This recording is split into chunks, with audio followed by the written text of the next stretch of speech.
Hello friends, welcome back to my channel. तर मित्रांनो, आपले बरेचसे कन्सेप्ट या युनिट मधले संपलेले आहेत.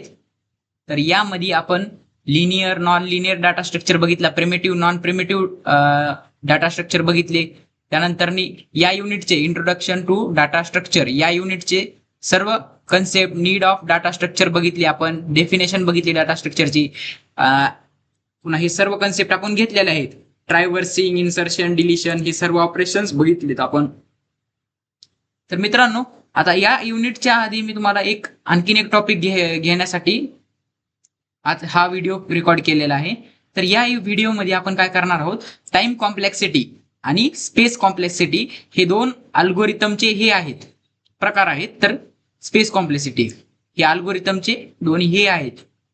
अल्गोरिथमची कॉम्प्लेक्सिटी मेजर करण्यासाठी त्याच्या स्पेस हे दोन प्रकारचे फॅक्टर्स आपण आज बघणार आहोत.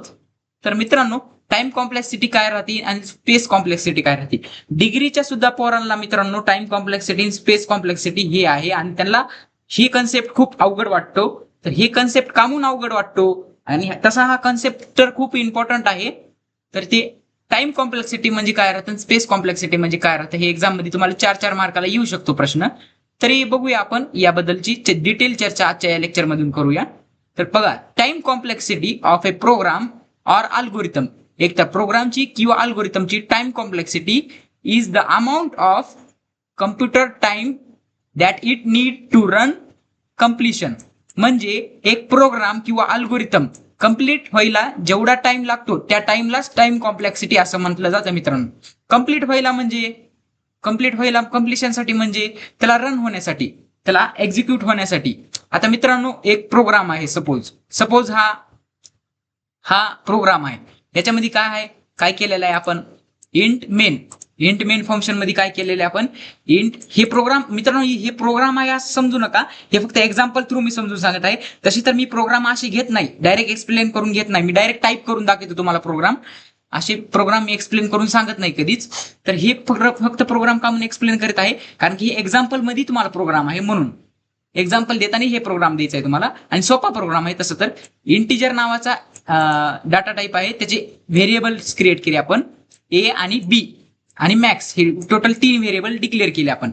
तर मित्रांनो, ह्याची टाइम कॉम्प्लेक्सिटी मेजर करता येते, ह्याची स्पेस कॉम्प्लेक्सिटी मेजर करता येते. मित्रांनो, ह्याची टाइम कॉम्प्लेक्सिटी म्हणजे काय, ही लाईन किती वेळेस एक्झिक्यूट झाली या प्रोग्राम मध्ये, ही इंट ए बी आणि मॅक्स ही लाईन किती वेळेस एक्झिक्यूट झाली, एकच वेळेस ना. मग ह्याची टाइम कॉम्प्लेक्सिटी काय येईल, 1 येईल. तसेच मित्रांनो, हे प्रोग्राम बघा, हे एक्झाम्पल टाइम कॉम्प्लेक्सिटीच आहे. नम 0, नम वरती काय व्हॅल्यू टाकली आपण, 0. नम नावाच्या व्हेरिएबल वरती नम नावाच्या व्हेरिएबल वरती 0 व्हॅल्यू असाइन केलेले. मग ह्याची टाइम कॉम्प्लेक्सिटी काय होईल, 1. कारण की ती एकदाच एक्झिक्यूट होणार आहे. हे प्रोग्राम जेव्हा एक्झिक्यूट होणार आहे तेव्हा एकदाच एक्झिक्यूट होणार आहे. म्हणजे कसं, आता प्रोग्राम आपण जेव्हा रन करतो तेव्हा आपल्याकडे पटकेस आउटपुट येतो. तर मित्रांनो, जेव्हा आपल्याकडे पटकन आउटपुट येतो पण त्याच्या बॅकग्राऊंड मध्ये त्याला काहीतरी टाइम लागलेला असतो, मिली सेकंड, NM मध्ये मेजर केला जातो तो टाइम. कितीतरी मिली सेकंड त्याला टाइम लागला असतो प्रोग्राम रन होण्यासाठी, प्रोग्राम एक्झिक्यूट होण्यासाठी. तर मित्रांनो, तुम्हाला हे सुद्धा माहिती का मित्रांनो, एखादी तुमची वेबसाईट असेल, तिच्यावर जर लोड टाकला आपण, तर ती लोड व्हायला खूप टाइम घेते. तिचा प्रोग्राम, तिचे मागचे फीचर्स सगळे लोड व्हायला खूप टाइम घेते. आता सपोज ही डॉक्युमेंट आहे आणि हे मायक्रोसॉफ्ट वर्ड वरती मी हे डॉक्युमेंट तुम्हाला दाखवत आहे. तर मित्रांनो, ह्याच्यावरती तुम्हाला काय लक्षात येऊन जाईल, किंवा जेव्हा माझं वर्डला जर ओपन व्हायला खूप टाइम लागत असेल, तर त्याचे मागचे प्रोग्राम जे काही असतील त्यांना एक्झिक्यूट व्हायला जास्त टाइम लागत असतील, जास्त टाइमचा अमाऊंट. मग मित्रांनो, हेच टाइम, त्याच टाइमला काय म्हणतात, टाइम कॉम्प्लेक्सिटी. काही नाही मित्रांनो, फक्त त्या प्रोग्रामला एक्झिक्यूट होण्यासाठी जितका टाइम लागतो का, त्या टाइमलाच टाइम कॉम्प्लेक्सिटी म्हटलं जातं. आणि ती टाइम कॉम्प्लेक्सिटीचा प्रश्न कसा येतो आपल्याला, की टाइम कॉम्प्लेक्सिटी थिअरी सांगा म्हणून. थिअरी मध्ये एवढे तुम्ही लाईन लिहून टाकायचे आणि त्याचं एक्झाम्पल एवढं देऊन टाकायचं आपल्याला, जर कुणी विचारलं किंवा MSBTच्या एक्झाम मध्ये आलं तर. How much time required to execute for execution of given program or algorithm is known as time complexity. बघा, तेच वाक्य, किती टाइम रिक्वायर्ड आहे त्या प्रोग्रामला किंवा अल्गोरिथमला एक्झिक्यूट होण्यासाठी, किती टाइम लागला त्या प्रोग्रामला किंवा अल्गोरिथमला एक्झिक्यूट होण्यासाठी, तेच टाइमला म्हणलं जातं तुमचं टाइम कॉम्प्लेक्सिटी. आणि ती मेजर केली जाते frequency count through. Frequency count काय राहते ती बी सुद्धा आपण बघणार आहोत. While calculating time complexity we develop frequency count. म्हणजे काय, फ्रिक्वेन्सी काउंट ते टाइम कॉम्प्लेक्सिटी काढताना आपल्याला काम येतो. फॉर ऑल की स्टेटमेंट्स म्हणले मित्रांनो. की स्टेटमेंट्स म्हणजे कोणते. आता मित्रांनो यामध्ये की स्टेटमेंट्स किती आहेत सांगा मला. ही तर 6 लाईन आहेत ना, हे टोटल 6 लाईन आहेत. यामध्ये टोटल की स्टेटमेंट कोणते कोणते आहेत. हे नम वालं झालं, हे फॉर लूप वालं झालं. हा की स्टेटमेंट आहे का, हा कर्ली ब्रेसेस वाला नाही, तर हा की स्टेटमेंट नाही. की स्टेटमेंट म्हणले, की स्टेटमेंट म्हणजे की ज्याचं काहीतरी एक्झिक्यूट होणार आहे, ह्याच्यामधून काहीतरी एक्झिक्यूट होणार आहे, ह्याच्यामधून काहीतरी. ह्या कर्ली ब्रेस थ्रू काही एक्झिक्यूट होणार आहे का मित्रांनो, ह्या कर्ली ब्रेस थ्रू प्रोग्रामवर काही फरक पडणार आहे का. अशा लाईन ज्या लाईनी बदल केला की आपल्या प्रोग्राम मध्ये फरक पडू शकतो, त्याला की स्टेटमेंट असं म्हटलं जातं. तर मित्रांनो ही एक की स्टेटमेंट आहे. ही की स्टेटमेंट आहे का, नाही, तर ही एक की स्टेटमेंट आहे. टोटल 4 की स्टेटमेंट आहे तिथं, टोटल 4 की स्टेटमेंट आहे तिथं. तर मित्रांनो फक्त फ्रिक्वेन्सी काउंट कशासाठी असतो, की स्टेटमेंट साठीच. पहा या पहिल्या लाईनचा की फ्रिक्वेन्सी काउंट किती 1, दुसऱ्या लाईनचा n+1 ते सांगतो मी तुम्हाला. n+1 काय आहे, तिसऱ्या लाईनचा n आहे ते पण सांगतो मी का म्हणून आहे ते. आपण एक्झाम्पल थ्रू बघणार आहोत, जेव्हा एक्झाम्पल कडे येईन का तेव्हा आपण बघून घेऊ. आणि चौथ्या लाईनचा 1 आहे, तर ते का म्हणून आहे ते तुम्हाला सांगतो मी, टेन्शन घेऊ नका. फक्त माझं सांगायचं तात्पर्य काय, फ्रिक्वेन्सी काउंट मध्ये की स्टेटमेंटलाच एक्झिक्यूट होते. की स्टेटमेंट म्हणजे फक्त हे 4 स्टेटमेंटचा फ्रिक्वेन्सी काउंट तुमचा निघू शकणार, हे 4 स्टेटमेंटचा. बाकीचे हे 3 आणि 5 वाला स्टेटमेंट जे आहे का, म्हणजे कर्ली ब्रेसेस, त्यांचा निघणार नाही. पहा इथं दिला पण नाही मी. आता पहा मित्रांनो, which are important and basic instructions of algorithm. म्हणजे त्या इम्पॉर्टंट आणि बेसिक इन्स्ट्रक्शन्स असल्या पाहिजेत. ह्या 4 बी इम्पॉर्टंट आणि बेसिक इन्स्ट्रक्शन्स आहेत आपल्या प्रोग्राम मधल्या किंवा अल्गोरिथम मधल्या. पहा, how much time program controller visit a particular line that count is known as frequency count. आता फ्रिक्वेन्सी काउंट ते सांगितलेलं इथं. प्रोग्राम कंट्रोलर असतो मित्रांनो माहिती. प्रोग्राम कंट्रोलर काय करतो, आधी ही लाईन एक्झिक्यूट करतो, पुन्हा ही लाईन एक्झिक्यूट करतो, पुन्हा ही लाईन एक्झिक्यूट करतो, पुन्हा ही लाईन एक्झिक्यूट करतो. असं step by step program controller आपला प्रोग्राम एक्झिक्यूट करतो. प्रोग्राम कंट्रोलर कोण असतो, जो की तो ज्याच्यावरती आपण प्रोग्राम लिहितो. म्हणजे तुमचं जीडीबी कंपायलर वरती आपण प्रोग्राम लिहितो ना, तेव्हा तो जीडीबीचा कंपायलरचा जो प्रोग्राम कंट्रोलर असतो तो एक्झिक्यूट करतो प्रोग्राम. तर मित्रांनो ते काय नाही, ते एक्झिक्युटिंगचा विषय झाला. आता इथं आपल्याला फ्रिक्वेन्सी काउंट बघायची. आता इथं फ्रिक्वेन्सी काउंट काय आहे, how much time program controller visit a particular line that count is known as frequency count. म्हणजे पर्टिक्युलर लाईनला, आता ह्या नम इज इक्वल टू 0 या लाईनला प्रोग्राम कंट्रोलर किती वेळेस एक्झिक्यूट होणार, तर 1 वेळेस. म्हणून तर त्याला फ्रिक्वेन्सी काउंट काय दिलंय, 1 वेळेस. आता या लाईनला प्रोग्राम कंट्रोलर किती वेळेस एक्झिक्यूट होणार, ह्या लाईनला प्रोग्राम कंट्रोलर किती वेळेस एक्झिक्यूट होणार, तर ते कशावरती डिपेंड असणार, तुमचा एन वरती, एनच्या व्हॅल्यूवरती. सपोज इथं n+1 का म्हणून दिले माहिती का, एनच्या व्हॅल्यूवरती डिपेंड राहणार म्हणून. नाही तर इथं कॉन्स्टंट नंबर तुमचा दिला असता. आता मित्रांनो मला सांगा, इथं एनची व्हॅल्यू जर मी ह्या प्रोग्राम मध्ये, जर हे प्रोग्राम जर स्पेसिफिक बघायचं जर झालं, तर एनची व्हॅल्यू मी ठेवली बघा. समजा मी 5 एनची व्हॅल्यू ठेवली. सपोज एनची व्हॅल्यू मी 5 दिली, n = 5. तर मग इथं काय होईल, हा प्रोग्राम मग काय होईल, i = 0, i ची व्हॅल्यू 0, n = 5, i = 5 म्हणजे काय, 0 = 5. सपोज मी तुम्हाला असा एक्सप्लेनच करून सांगतो चांगलं ह्यानी, नादी ह्याला मोठं करून घेतो. हा इथं बघा, आता पहा i ची व्हॅल्यू 0 आहे, i लेस दॅन n म्हणजे n ची व्हॅल्यू काय, सध्या n ची व्हॅल्यू मी दिली 5, प्रोग्राम लिहितानीच मी दिली 5, i ची व्हॅल्यू काय आहे 0. मग हे काय आहे, लेस दॅन आहे ना, म्हणजे हा फॉर लूप काय झाला, ट्रू झाला.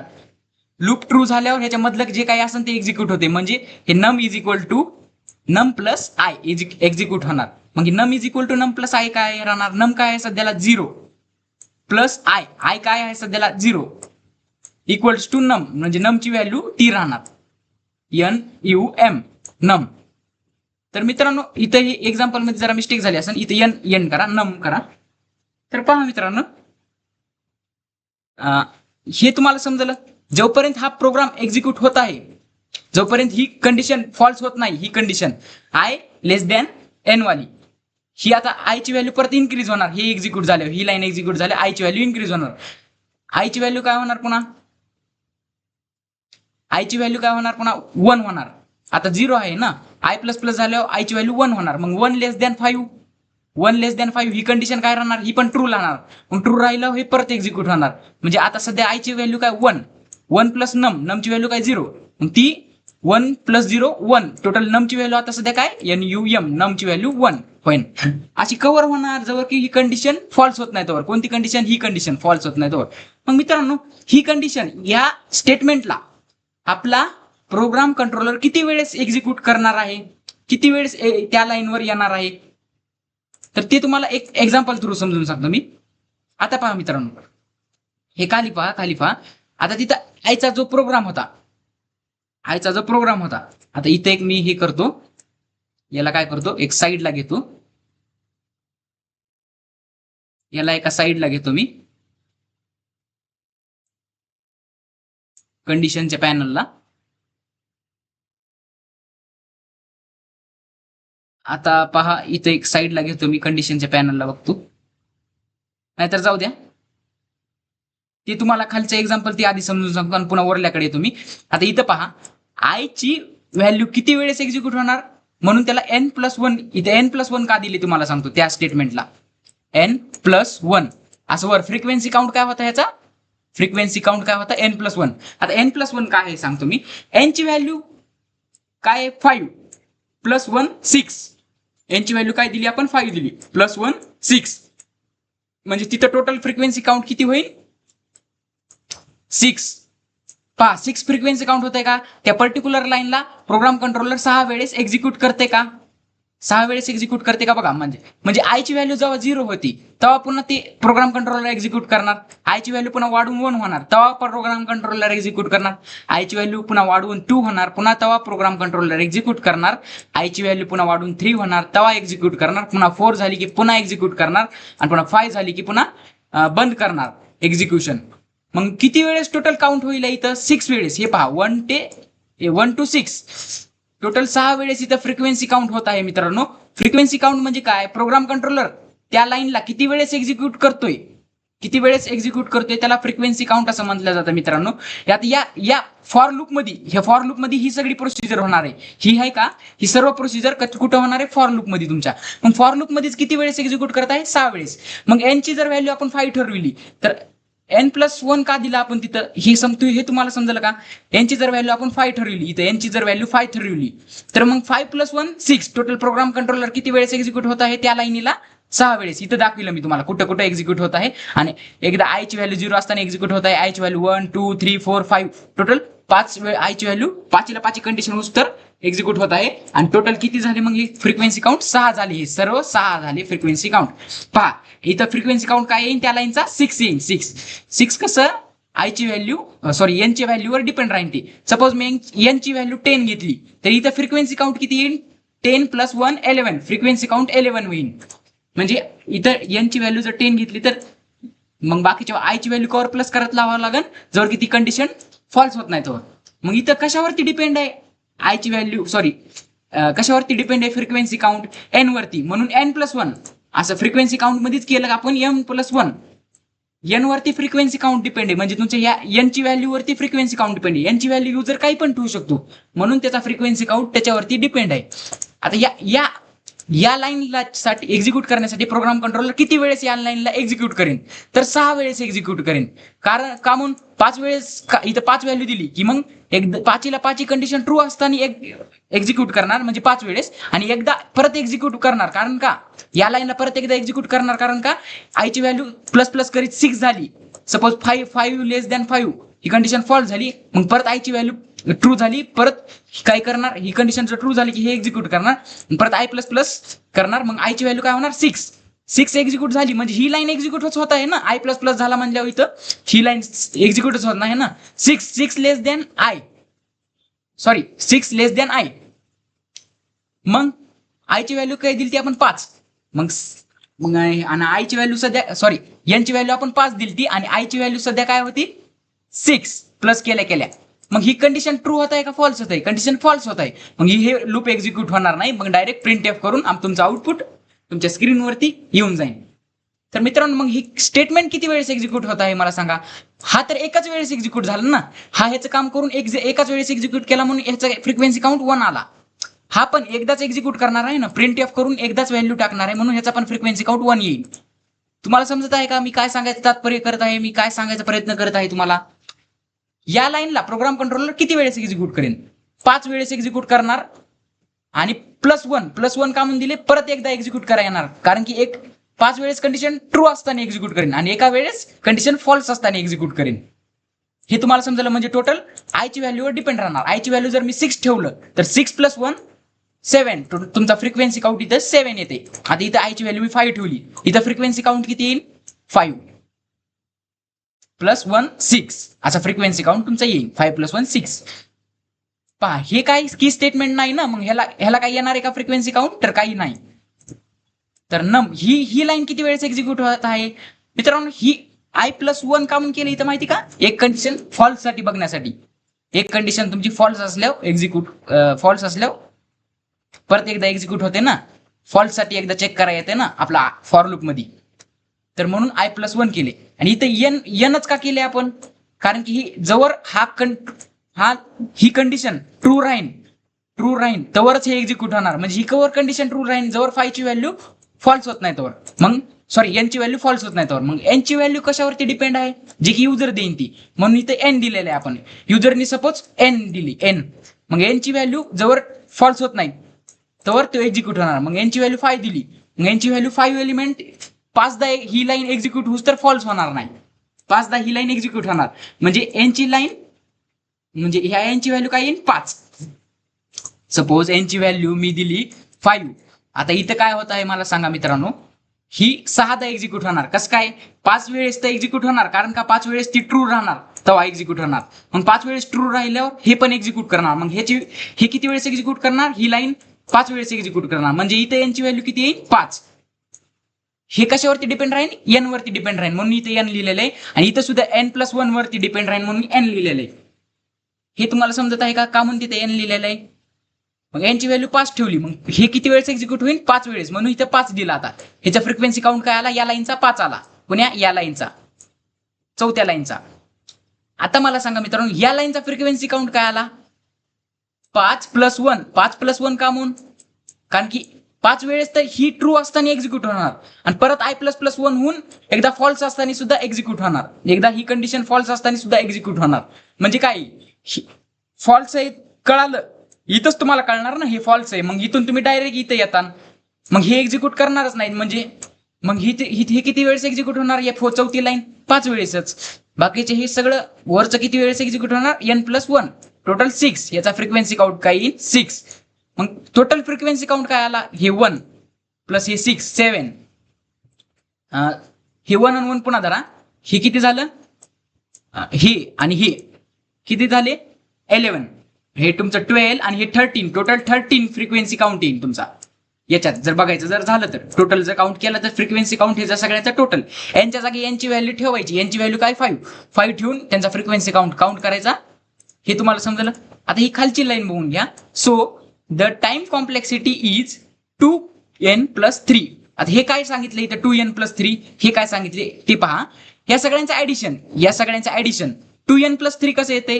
आता हे 1 + 1 1 + 1 + n + n + 1. आता पहा मित्रांनो, मी इथं काय केले ते तुम्ही समजून घ्या. Is equal to frequency count. आता इथं काय केले मी तुम्ही समजून घ्या. हे 1 इथं मी ऍड केला, हे n + 1 हे इथं ऍड केलं, हे n इथं ऍड केलं. हे सगळ्यांचं टोटल ती काय राहणार तुमचा टाइम कॉम्प्लेक्सिटी. हे सगळं फ्रिक्वेन्सी काउंट टोटल जे असेल ते तुमचे टाइम कॉम्प्लेक्सिटी राहणार. मग हे 2n + 3 कसं आलं ते सांगत आहे मी. आणि हे 1 इथं आहे. टोटल 4 एलिमेंट आपल्याला हे फ्रिक्वेन्सी काउंट थ्रू भेटले. तर या 4 एलिमेंटचं ऍडिशन 1 + 1 आणि हे 1 किती झाले, 3. आणि हे n आणि n 2n, n + n 2n. म्हणजे हे टोटली असं तुमचं इक्वेशन तयार होणार ह्याच्या थ्रू. 2n + 3 या सगळ्यांना जर मी ऍड केलं तर 2n + 3 मला असं भेटणार. n आणि n, n + n 2n. आणि हे बाकीचे 1 1 1 3. 1113 ऍडिशन केली तर हे तुम्हाला समजलं गणित. हे इक्वेशन कुठून आलं मी तुम्हाला सांगितलं, हेच सगळेच ऍड केलं हे इक्वेशन येतं आपल्याला. मग मित्रांनो आता हे इक्वेशन रिप्रेझेंट करण्यासाठी टाइम कॉम्प्लेक्सिटी मध्ये रिप्रेझेंट करण्यासाठी बिग ओ एन नोटेशन लागते आपल्याला. We represent this time complexity using big O notation. Then it will be O आणि ब्रॅकेट मध्ये एन, बिग ओ एन याला म्हटलं जातं. याला प्रोनाउन्स काय केलं जातं? Big O N. याला बिग ओ एन प्रोनाउन्स केलं जातं. बिग ओ नोटेशन काय राहतं ते बघून घेऊया चला. टाइम कॉम्प्लेक्सिटी रिप्रेझेंट करण्यासाठी बिग ओ एन नोटेशन वापरलं जातं. आता बिग ओ एन नोटेशन काय राहतं ते बघूया. This notation is use to represent time complexity of an algorithm or program. त्या प्रोग्रामची, त्या अल्गोरिथमची टाइम कॉम्प्लेक्सिटी मेजर करण्यासाठी, रिप्रेझेंट करण्यासाठी तुमचा बिग ओ नोटेशन वापरला जातो. बिग ओ नोटेशन काय आहे? ते एक मॅथमॅटिकल नोटेशन आहे. म्हणजे तुमचा अल्फा, बीटा हे कसे नोटेशन असते, लॅम्बडा ते कसे नोटेशन असते, तसेच बिग ओ ही नोटेशन आहे. ती कशासाठी वापरला जातो? टाइम कॉम्प्लेक्सिटी रिप्रेझेंट करण्यासाठी. मग ते मॅथमॅटिकल नोटेशन आहे that represent time complexity of an algorithm or program. एका अल्गोरिथमचा किंवा प्रोग्रामचा टाइम कॉम्प्लेक्सिटी मेजर केली जातो. O stands for order of term. किती टर्म आहेत त्याच्यात, त्याच्यासाठी ओ स्टँड करतो. म्हणजे ओ त्याचा काय रिप्रेझेंट करतो? किती ऑर्डर आहेत त्याच्यात, order of terms. It is pronounce as big O, big O H, big O म्हणून त्याला प्रोनाउन्स केलं जातं. This notation calculate the upper bound म्हणजेच worst case value of given program. तर वर्स्ट केस म्हणजे काय समजून घ्या. म्हणजे बेकारच्या बेकार कंडिशन मध्ये तुमचा प्रोग्राम कशा टाईप बिहेव करतो, कशा टाईप एक्झिक्यूट होतो, त्याला एक्झिक्युशनसाठी मोर टाइम लागतो का, ते रिप्रेझेंट करण्याचं काम कोणाचं आहे? बिग ओ नोटेशनचे. ते कॅल्क्युलेट करतो बिग ओ नोटेशन. तर वर्स्ट केस काय आहे याची?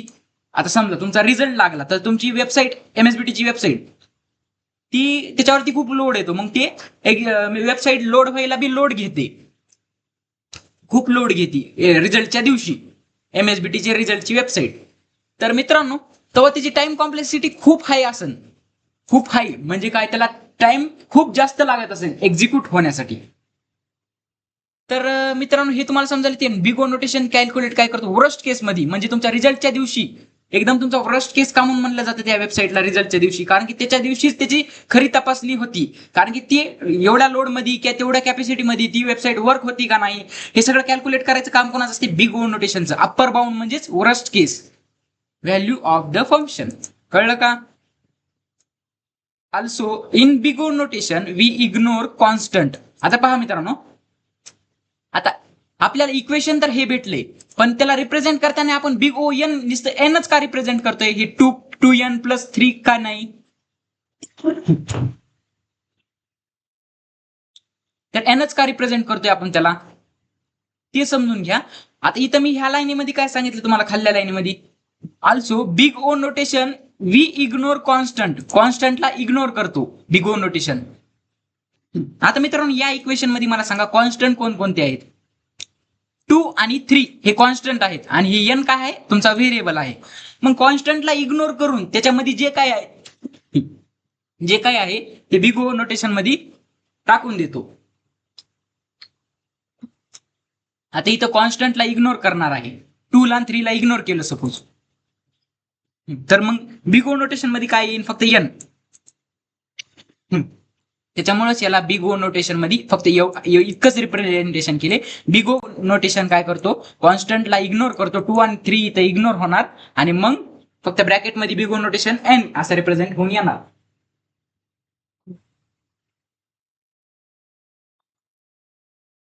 आता मित्रांनो तुमची स्पेस कॉम्प्लेक्सिटी काय आहे ती समजून घ्या. आता मित्रांनो कसं इथं प्रोग्रामला एक्झिक्यूट होण्यासाठी किती टाइम लागतो? त्या टाइमला तुमचं टाइम कॉम्प्लेक्सिटी म्हणतात. प्रोग्राम एक्झिक्यूट होण्यासाठी किती टाइम लागतो त्याला टाइम कॉम्प्लेक्सिटी. आता प्रोग्राम किती पेस गेन करतो त्याला पेस कॉम्प्लेक्सिटी म्हणतात. म्हणजे प्रोग्रामला किती स्पेस मेमरी लागते त्याला स्पेस कॉम्प्लेक्सिटी म्हणतात. ते सुद्धा मेजर केली जाते इथं इंटू स्पेस कॉम्प्लेक्सिटी, ती मेजर केली जाते. तर ते बघूया. Space complexity of program or algorithm is the amount of memory that it need to run or completion. म्हणजे किती मेमरी त्याला लागती, त्या प्रोग्रामला एक्झिक्यूट होण्यासाठी किती मेमरी लागती, ती मेमरी फाइंड करणे म्हणजे स्पेस कॉम्प्लेक्सिटी. ती मेमरी रिप्रेझेंट करणे म्हणजे स्पेस कॉम्प्लेक्सिटी. त्याच्या थ्रू आपल्याला ती मेमरी रिप्रेझेंट करता येईल. त्या मेमरीलाच तुमची स्पेस कॉम्प्लेक्सिटी असं म्हटलं जातं. How much space is required for execution of program or algorithm is known as space complexity.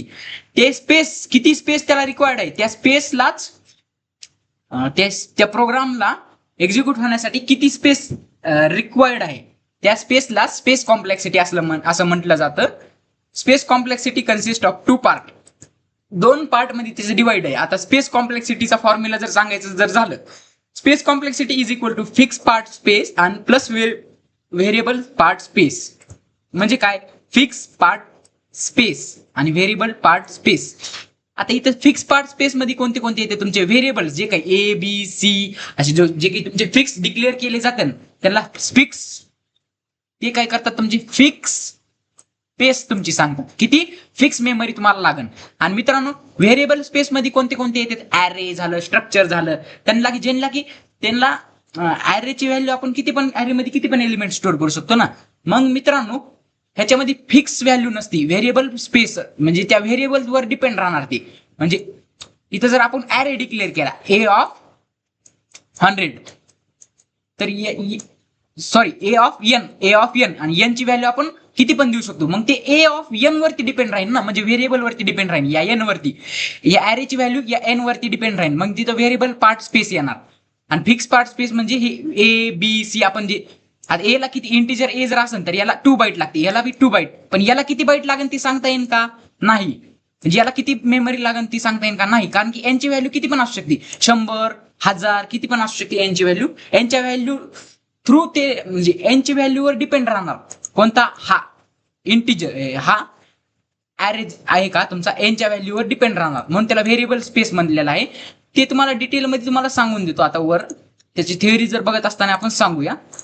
हे पहा, it include space of instructions for simple variable, म्हणजे ए बी तुमचे सम झालं, मॅक्स झालं, हे सिंपल व्हेरिएबल साठी. Fix size structure variable or constant. Fix size structure म्हणजे ए ची व्हॅल्यू, आता इंट ए याची किती साईज मेमरी लागणार, याला 2 बाईट. या इंट बी ला किती लागणार, 2 बाईट. आणि या इंट मॅक्स ला किती लागणार, 2 बाईट. इंटिजरला किती बाईट लागते मेमरी, 2 बाईट. फ्लोटला 1, फ्लोटला 4 लागते वाटतं, कॅरला 1 लागते वाटतं, हो बहुतेक. डबलला 8 लागते, याला 2 बाईट लागते. समजलं मित्रांनो, इंटिजरला 2 बाईट्स लागते. तर मित्रांनो इथं फिक्स स्पेस का म्हणून म्हणलेलं आहे, फिक्स स्पेस पार्ट का म्हणून म्हणलेलं आहे, कारण की इथं ह्यांची साईज फिक्स आहे ना. ह्याची साईज काय आहे, 2 आहे. ह्याची साईज काय आहे, 2 आहे, 2 बाईट. आणि ह्याची साईज काय आहे, 2 बाईट मॅक्सची. तिन्ही व्हेरिएबलचे साईज आपल्याला माहिती. पण मित्रांनो इथं जर ॲरे असला ए ऑफ एन, सपोज इथं कॉमा देऊन मी ॲरे ऑफ एन डिक्लेअर केला आणि एन ची व्हॅल्यू मी किती पण देऊ शकतो. युजर आहे ना मी एन ची व्हॅल्यू 1000 देऊ शकतो, 100 देऊ शकतो. मग ती एन वर डिपेंड राहील, एन ची व्हॅल्यू मला काय ठेवायची आहे ती. मग ते काय येईल, ह्याची एक्झॅक्ट स्पेस सांगू शकत नाही. एक्झॅक्ट मेमरी याला किती लागेल, याला किती बाईट एक्झॅक्ट मेमरी लागत आहे ते सांगू शकतं का कोणी, नाही. म्हणून ते कोण ह्याच्यात येणार, व्हेरिएबल पार्ट स्पेस मध्ये येणार. आज तुमचा ॲरे कळलं का तुम्हाला, व्हेरिएबल पार्ट स्पेस कोणता, फिक्स पार्ट स्पेस कोणता, हे लक्षात यायला पाहिजे मित्रांनो. Variable space part it consist of need bye structured variable whose size is depend on particular value of variable. त्याची साईज कुणावरती डिपेंड असणार, त्या पर्टिक्युलर व्हॅल्यू ऑर व्हेरिएबल वर, त्या व्हेरिएबल वरती. म्हणजे ॲरे ऑफ एन ची एन वरती डिपेंड राहणार, म्हणून तर त्याला व्हेरिएबल पार्ट स्पेस म्हटलेला आहे मित्रांनो. ॲरे ऑफ ए ची व्हॅल्यू कुणावरती, एन वरती डिपेंड राहणार म्हणून. आता या प्रोग्राम मध्ये सांगा मला, या प्रोग्राम मध्ये स्पेस कॉम्प्लेक्सिटी किती आहे मित्रांनो. स्पेस कॉम्प्लेक्सिटी, याची स्पेस कॉम्प्लेक्सिटी ती जर बघायची झाली तर इथं पहा, स्पेस कॉम्प्लेक्सिटी या प्रोग्रामची किती आहे. ए साठी किती बाईट लागणार, मला 2 बाईट मेमरी लागणार. बी साठी किती बाईट लागणार, 2 बाईट. आणि मॅक्स साठी किती बाईट लागणार, 2 बाईट्स.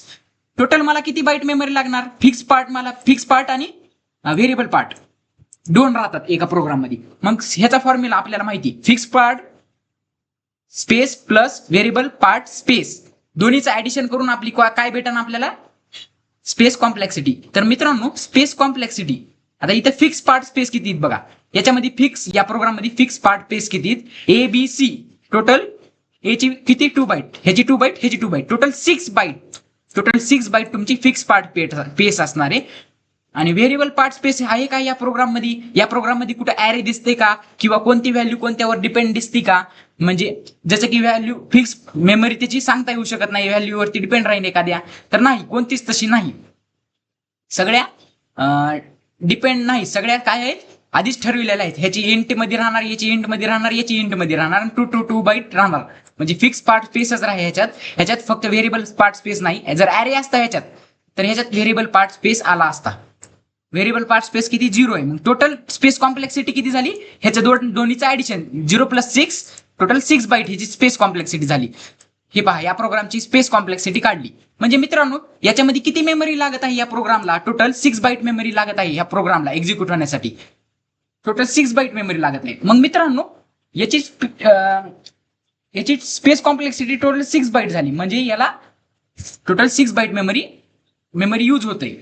आता याची जर टाइम कॉम्प्लेक्सिटी काढायची झाली ती याची टाइम कॉम्प्लेक्सिटी काय येईल, ह्याची 1 येईल, ह्याची 1 येईल, ह्याची 1 येईल, याची 1 येईल, याची 1 येईल, याची 1 येईल, याची 1 येईल, ह्याची पण 1 येईल आणि ह्याची पण 1 येईल, 1 1 1 1 सगळ्याची येईल मित्रांनो. n + 1 किंवा n कामून येणार नाही, कारण की इथं फॉर लूपच नाही ना कुठं, म्हणून सगळ्याची 1 1 1 येईल आणि सगळ्याची टोटल कॅल्क्युलेट करून बिग ओ नोटेशन मध्ये रिप्रेझेंट करता येईल. आणि मित्रांनो वरल्याची जर आपण ही काढली, काय काढली स्पेस कॉम्प्लेक्सिटी, तर याची स्पेस काय येईल, नम काय आहे इंटिजर व्हॅल्यू याच्यावरती, म्हणजे 2 बाईट, याची 2 बाईट, या आयची सुद्धा 2 बाईट, बाकी झाले 4 बाईट मेमरी ह्याला लागणार आहे टोटल. ह्याची स्पेस कॉम्प्लेक्सिटी किती राहणार आहे 4 बाईट, हे तुम्हाला समजलं. आणि ते एनची कशावरती डिपेंड राहील, एनच्या व्हॅल्यूवरती डिपेंड राहील. आता एनची व्हॅल्यूवरती डिपेंड राहील म्हणजे कसं, एनची व्हॅल्यूवरती डिपेंड राहील म्हणजे तसं नाही, एनची व्हॅल्यू एन काय आहे इंटिजर आहे, मग त्याला फिक्स त्याला इंटिजर साठी किती बाईट लागते 2, म्हणजे एन साठी 2, टोटल याला पण 6 बाईटच लागणार मित्रांनो. इथं सुद्धा 3च व्हेरिएबल आहेत, एक नम तुमचा, एक आय तुमचा आणि एक एन तुमचा, 3 व्हेरिएबल आहेत ना, मग ह्याला सुद्धा 6 बाईटच मेमरी लागणार, याच्यासारखं सेम. इथे ए आहे, बी आहे आणि मॅक्स आहे. टोटल समजलं टाइम कॉम्प्लेक्सिटी काय राहते, स्पेस कॉम्प्लेक्सिटी काय राहते, बिग ओ नोटेशन समजलं, ही केस समजले सगळी. होप की तुम्हाला आजच्या लेक्चरच्या निमित्ताने दोन्ही समजलं असेल. काही नाही, the amount of time required, तुम्हाला कोणी विचारलं इंटरव्ह्यू मध्ये विचारलं तर एवढं सांगायचं, the amount of time required to execute the program is known as time complexity and the amount of space or the amount of memory that it needs to run the program is known as space complexity. हे second वाक्य सांगून द्यायचं आणि ह्याचं पण second वाक्य सांगून द्यायचं. हे इझी वाक्य आहेत. होप की तुम्हाला टाइम कॉम्प्लेक्सिटी आणि स्पेस कॉम्प्लेक्सिटी समजलं असेल. काही नाही मित्रांनो, फक्त थिअरी करून जा. एक्झाम मध्ये तुम्हाला याच्यावरती क्वेश्चन कसा येतो, explain time complexity, explain space complexity. एवढी काही तुम्हाला असं एक्झाम्पल देत नाही किंवा याची एक्झाम्पलची टाइम कॉम्प्लेक्सिटी सांगा, याच एक्झाम्पलची स्पेस कॉम्प्लेक्सिटी सांगा म्हणून असं दुसरं प्रोग्राम देऊन तुम्हाला सांगत नाहीत. मग तिथं रिप्रेझेंट करताना तुम्ही हाच एक्झाम्पल लिहू शकता आणि तुम्ही हा एक्झाम्पल तुम्ही देऊ शकता एक्झाम्पल सहित जर सांगितलं तर. होप की तुम्हाला आजचं लेक्चर समजलं असेल. लेक्चर समजलं असेल तर आपल्या चॅनलला लाईक करा, शेअर करा आणि सबस्क्राईब करा. Bye bye.